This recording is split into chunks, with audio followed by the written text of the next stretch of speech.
Prince Andrew has been erased from royal life, stripped of all titles, evicted from Royal Lodge, and exiled to Sandringham. This is the end of a royal chapter. What began in scandal ends in disgrace. No more privileges, no more protection. This time, it's final. Goodbye forever, Prince Andrew. Royal verdict: Prince no more. It's over. Prince Andrew is no longer a prince. In a shocking and historic decision, King Charles has formally stripped his younger brother of all royal titles, military honors, and ceremonial styles. From this point on, he is known simply as Andrew Mountbatten Windsor, a man born royal, now officially separated from the monarchy. The Buckingham Palace statement was brief and emotionless. It confirmed that His Majesty had initiated a formal process to remove all remaining honors associated with Prince Andrew. It didn't offer comfort. It didn't soften the blow. It said what needed to be said. Andrew is done. This marks the first time in modern royal history that a prince has been so thoroughly erased from the royal structure without abdication or death. The move is considered unprecedented. Even during the scandals of previous generations, such a total removal has never happened to a senior royal by royal command. Behind the scenes, this wasn't just a family matter. It was a government-backed action. Palace officials reportedly consulted constitutional advisors, legal experts, and government ministers to ensure the action would stand on firm ground. There were no loopholes left open. The message was designed to be final. Andrew's downfall didn't happen overnight, but the consequences have now fully caught up with him. His past links to Jeffrey Epstein, the civil lawsuit filed by Virginia Giuffre, and his disastrous BBC Newsnight interview all played a role. But the final straw came with leaked communications that revealed continued contact with Epstein, despite Andrew's repeated public denials. The public backlash was immediate and fierce. There was growing anger over Andrew's ongoing connection to the crown while carrying the stain of scandal. Royal observers said this decision was not just necessary but long overdue. Insiders described the king's decision as painful but inevitable. One courtier noted, "The integrity of the monarchy couldn't survive if Andrew remained within it." Another added, "This wasn't about family anymore. It was about survival." As the royal website was updated and Andrew's name quietly removed from official documents, the reality settled in. He has no official role, no public status, no ceremonial duties, no voice in royal affairs. This is not a suspension. This is the end. And next, the door to Royal Lodge, the last piece of Andrew's royal identity, is being closed just as firmly. Royal Lodge eviction, his final goodbye. Royal Lodge has always been more than just a home for Andrew. It was a statement. A 30-room mansion set deep in the manicured grounds of Windsor Great Park. It was a holdout of power, privacy, and royal entitlement. But now, even that has been taken from him. Despite holding a 75-year lease signed in 2003, Andrew has officially been ordered to vacate the property. Palace officials confirmed that he must surrender the estate in full and prepare for relocation to a smaller, privately funded residence. The justification? Public outrage, scandal fatigue, and the king's clear mission to clean up the crown. Until recently, Andrew's arrangement at Royal Lodge had raised eyebrows. He lived in the mansion while paying what's known as peppercorn rent, a symbolic sum far below market value. In return, he spent over £7.5 million on renovations. But that deal, once overlooked, has now become a lightning rod for criticism. Sources within the Crown Estate have stated that maintaining such a grand property for a non-working royal is no longer defensible. One insider said bluntly, "The public won't tolerate this level of privilege attached to scandal." Andrew's next address? A much smaller property on the Sandringham estate, believed to be personally funded by King Charles. Among the locations being considered are York Cottage, Park House, and Garden House, all modest by royal standards, yet still isolated enough to keep him out of view. What's most significant is that this move isn't just about logistics, it's about optics. Andrew is being removed from royal grounds in Windsor, placed far from London, and effectively hidden from public life. He will no longer be near the senior royals, nor will he attend state events or family milestones in any official capacity. A royal commentator said, "This isn't just a relocation. This is an exile, dressed in politeness."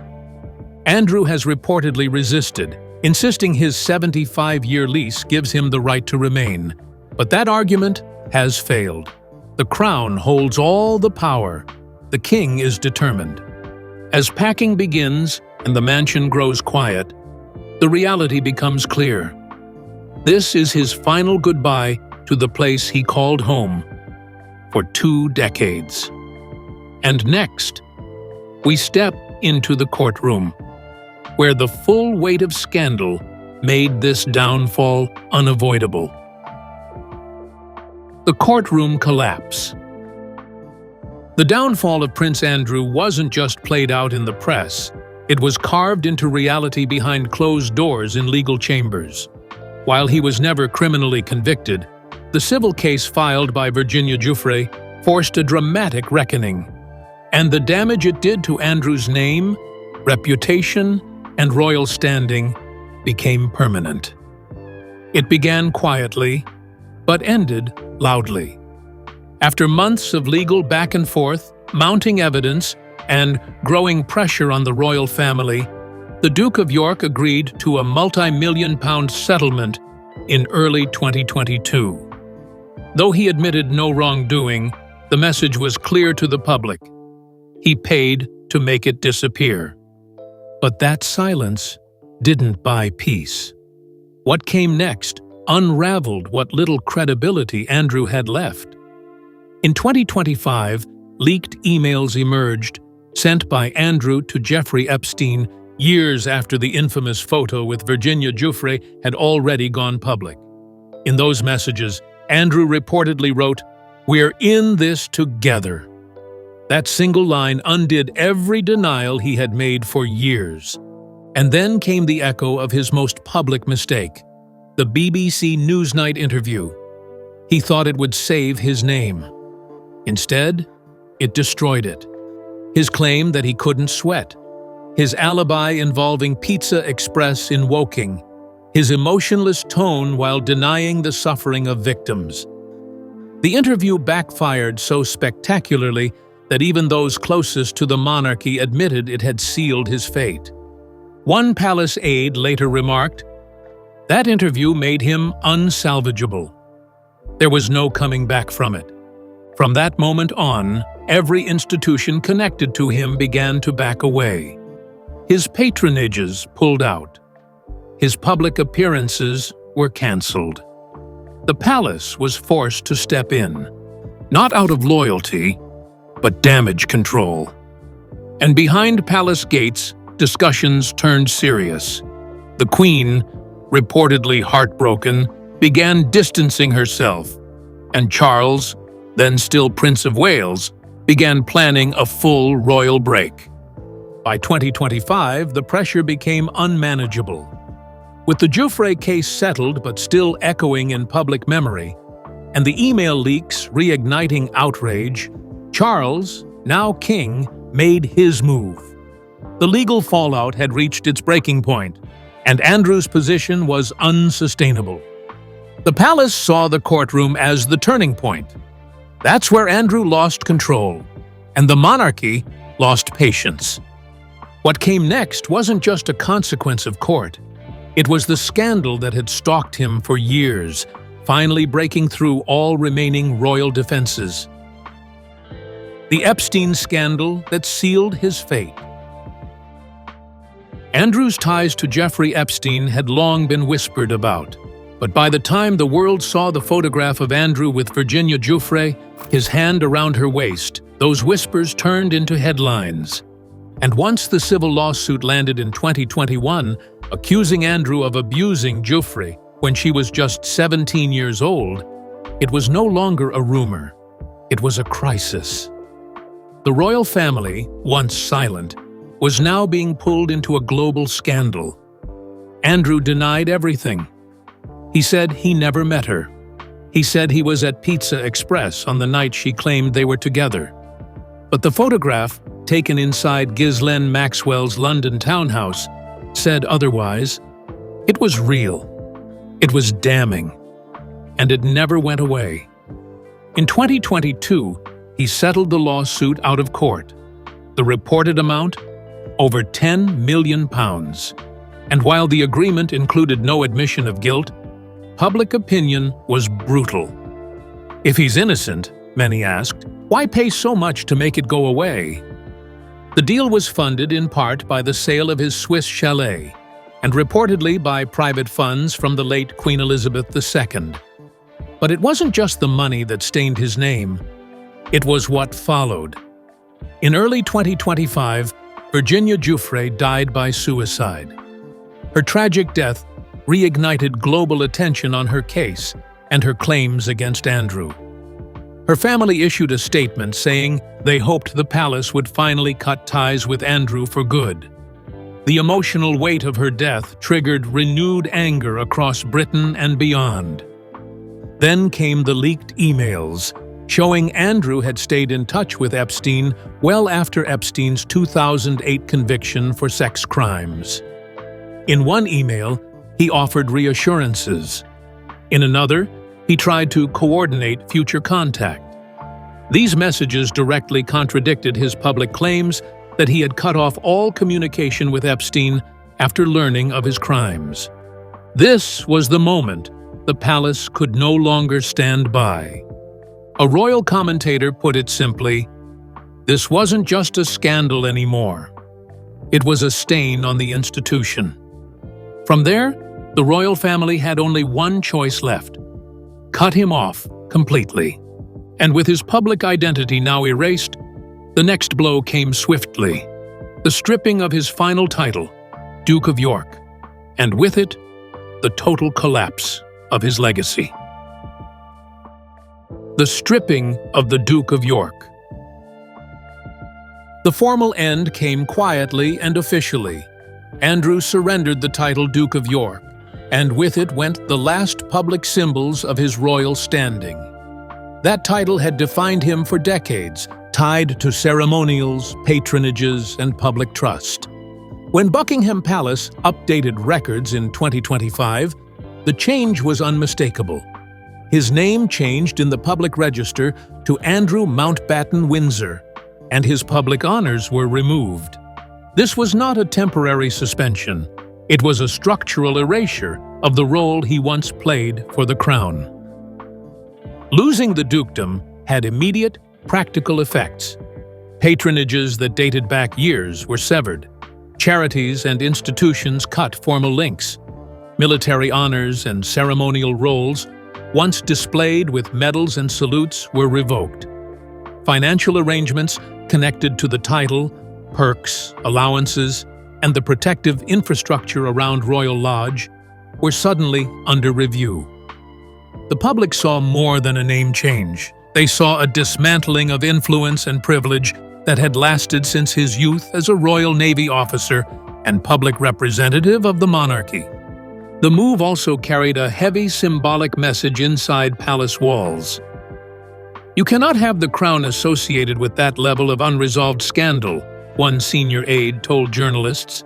In practical terms, the crown made clear that holding a historic title does not guarantee immunity from reputational consequences. Legal advisors and ministers were consulted to ensure the process would stand up to scrutiny, and the government's quiet backing signaled a consensus. The institution must protect itself.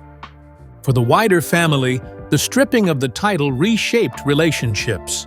Sarah Ferguson's courtesy claim to Duchess of York dissolved with the dukedom's fall, returning her public identity to Ms. Ferguson. Their daughters, Princess Beatrice and Princess Eugenie, retained their titles, but the family's public narrative had been irrevocably altered. The Duke's former role as a visible senior royal was over. The public rituals, state functions, and moments of duty linked to the title vanished. This was not mere punishment, it was containment. The palace moved to cut off the institutional ties that allowed scandal to linger near the crown. As the title disappeared from programs and plaques, Andrew's last formal connections to public life were severed. It's a statement that the monarchy will prioritize integrity, a royal commentator said. With the dukedom gone, one question remained obvious and immediate. What happens to the people closest to him, most pressingly, Sarah Ferguson, when the roof of that identity collapses? Transition next to the personal fallout. Sarah must now face life without title, home, or official support. The fallout for Sarah Ferguson. Sarah Ferguson's life changed the moment the Duke's title was removed. For decades, she had been publicly linked to the York name, a courtesy title that opened doors, sustained deals, and framed her media identity. When the dukedom vanished in 2025, that framework collapsed. She no longer had the formal style that had helped her build a career in publishing, charity appearances, and occasional brand work.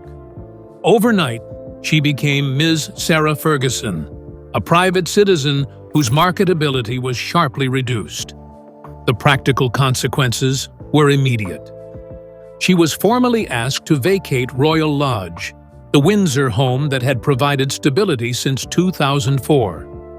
Endorsements and speaking engagements that once relied on her royal association evaporated as sponsors distanced themselves. Her previous financial troubles, long reported in the press, including past debt issues and the well-known acceptance of help from controversial figures, resurfaced under brutal new scrutiny. Without the safety net of a title, those vulnerabilities became front-page stories again. Emotionally, sources say she is devastated, but also oddly liberated. Friends told reporters she felt relief mixed with grief. Relief because the constant defense of Andrew had taken a toll. Grief because the public identity she had invested in was gone.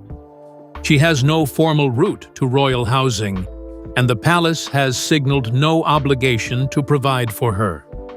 That means urgent, real-world decisions about accommodation, income, and reputation management, all while under intense media attention.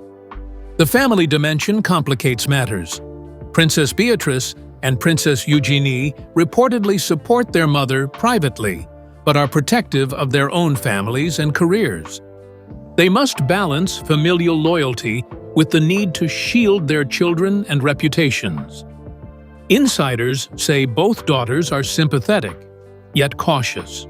They want to help without becoming entangled in renewed controversy. Financially and socially, Sarah faces hard choices: downsize, relocate, or rebuild a brand without royal credentials. She may explore memoir work, charity projects, or private ventures, but every option is overshadowed by the public fallout of the Epstein-linked scandals that catalyzed this crisis. She's facing the toughest reinvention of her life, a close friend said. The palace has drawn a line.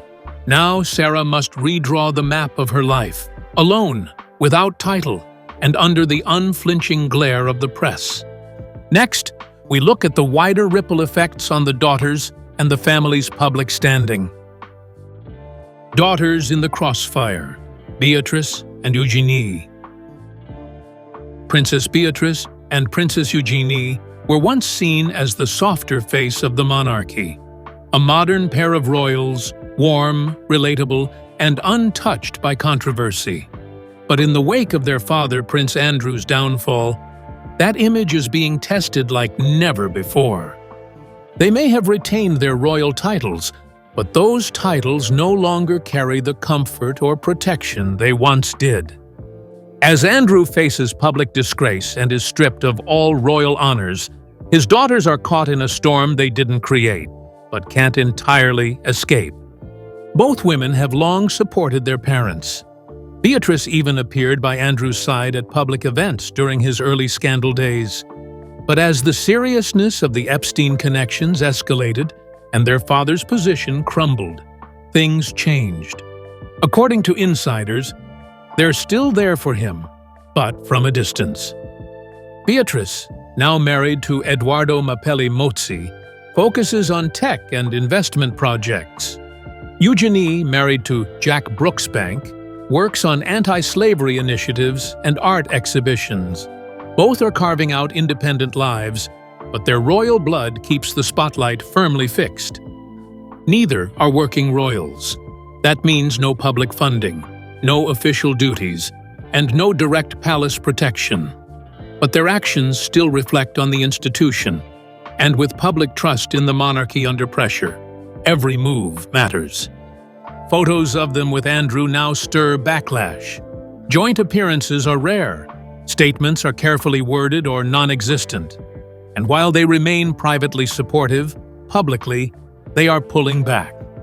One palace insider said, "They are walking a tightrope, supportive daughters, but also mothers protecting their own children's futures." There's also emotional strain.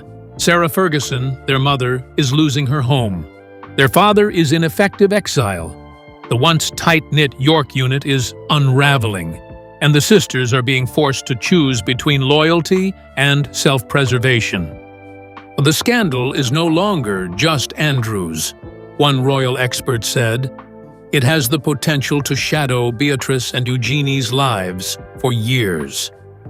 For now, they remain princesses by name, but the meaning of that title, once a gift, has become something far more fragile. Next, we step into the shadowed halls of Andrew's exile, where status, space, and silence define the man once destined for greatness. Life in exile. Andrew's unknown future. Prince Andrew's next chapter is not just quiet, it's eerily silent. With his royal titles stripped and royal lodge no longer his sanctuary, he now faces the most humiliating downgrade in modern royal history. No fanfare, no farewell, just a quiet relocation to the edges of royal land, far from the center of power. He is expected to move to the Sandringham estate in Norfolk, a sprawling royal property, but not one designed for a comeback. Possible destinations include York Cottage, once offered to Prince Harry and Meghan, or the more secluded Park House, ironically, the birthplace of Princess Diana. While still under royal ownership, these homes are modest in comparison to the grandeur he once lived in at Royal Lodge's 30 rooms and acres of private land. The key detail? The move is being personally financed by King Charles, not through palace funds or the public purse. It's a quiet but strategic gesture meant to prevent further public anger. Royal sources have made it clear. This is not a reward, it's containment. Andrew is now excluded from the core of royal life. He will not attend Trooping the Colour, Remembrance Sunday, or Christmas at Sandringham, once considered a sacred family tradition. An insider remarked, "He's not just being moved, he's being erased." With no official role, no salary, and no duties, his future is shrouded in uncertainty. At 65, there's no new career path waiting. There is no pension from royal duties. He cannot enter public service or diplomacy. He is, effectively, a man with a royal past and no future. Once seen as the Queen's favorite son, Andrew believed his bloodline would shield him forever. But now, it's the very reason he's been publicly rejected. His name is a liability, his presence is avoided, and his legacy is locked behind palace gates. He now faces a long road of irrelevance and isolation, where every headline will remind him of what he lost, not because of exile, but because of choices he made. And while the palace has carefully drawn the curtain, the public wants answers to one final, burning question.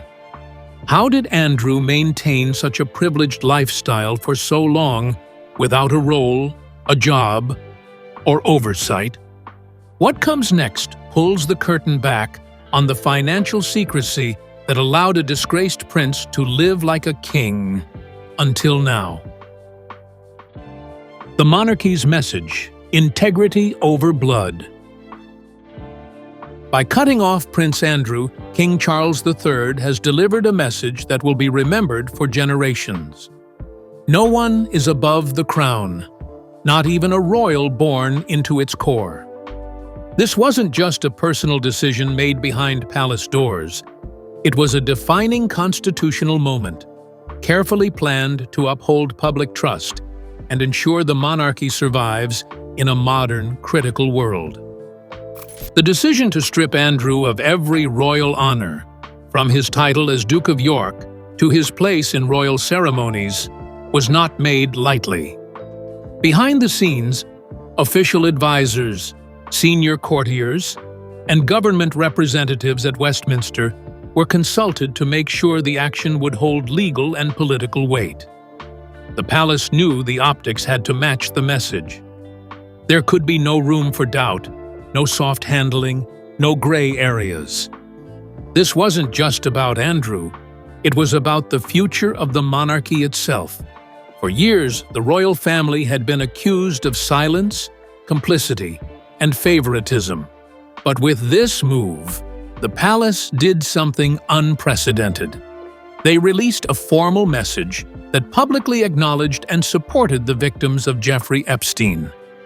That single act signaled a major cultural shift inside an institution known for its silence. One royal insider said, "This was Charles drawing a line in the sand, not just for Andrew, but for the entire royal family." Another added, "It was no longer about titles. It was about trust." Public reaction was immediate and loud. Abuse survivors, MPs, journalists, and even some of the monarchy's fiercest critics applauded the move. Social media erupted in support of the palace's decision, calling it a rare moment of accountability in a world of inherited privilege. For the first time in years, the crown was seen as putting principle above protection. In doing so, Charles redefined the standards for royal conduct going forward. He made it clear, titles must be earned, and they can also be taken away. No more lifelines for those who damage the institution's moral standing. No more shelter under royal roofs for those who bring shame. Andrew's royal identity has been erased. His access, influence, and status are gone. And the monarchy, once accused of protecting its own at all costs, has now taken a public stand that loyalty will never outweigh responsibility again. The message is bold, final, and historic. From this moment on, integrity, not blood, protects the crown. His name is tarnished. His title, gone. Once born into royalty, Andrew Mountbatten Windsor now lives in quiet disgrace. The monarchy has spoken. Integrity over blood. For the first time in royal history, a prince has been cast out by his own family. This isn't suspension, it's permanent royal exile. Goodbye, forever.